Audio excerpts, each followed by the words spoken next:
بسم الله الرحمن الرحيم.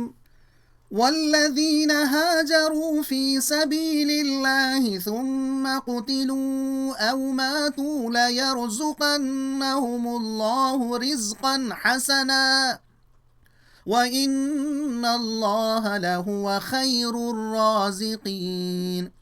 ليدخلنهم مدخلا يرضونه وإن الله لعليم حليم. ذلك ومن عاقب بمثل ما عوقب به ثم بغي عليه لينصرنه الله إن الله لعفو غفور.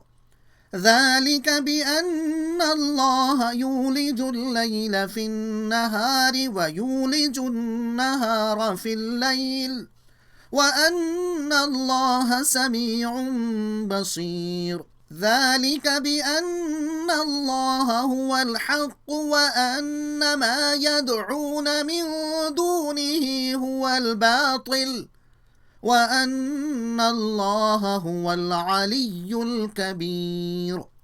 ألم تر أن الله أنزل من السماء ماء فتصبح الأرض مخضرة إن الله لطيف خبير.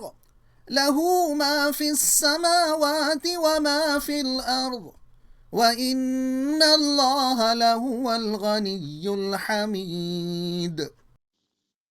मज़मून अल्लाह कदरदां है, किसी का अज्र ज़ाय न होगा। अल्लाह ताला हालात के बदलने पर कादिर है।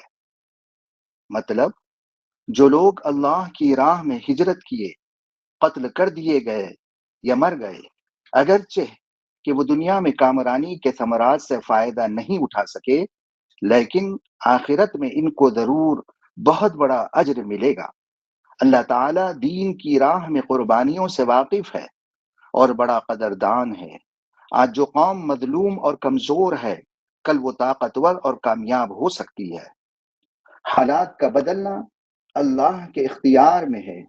क्या तुम नहीं देखते कि जो खुदा रात की तारीकी से दिन की रोशनी निकाल लाता है और चमकते हुए दिन पर रात की जुल्मत तारी कर देता है, वही खुदा इस पर भी कादिर है कि कुफ्र व जहालत की जो तारीकी इस वक्त हक और सदाकत का रास्ता रोक रही है, देखते ही देखते इसके हुक्म से छट जाए और हक और सदाकत की नूर से दुनिया रोशन हो जाए।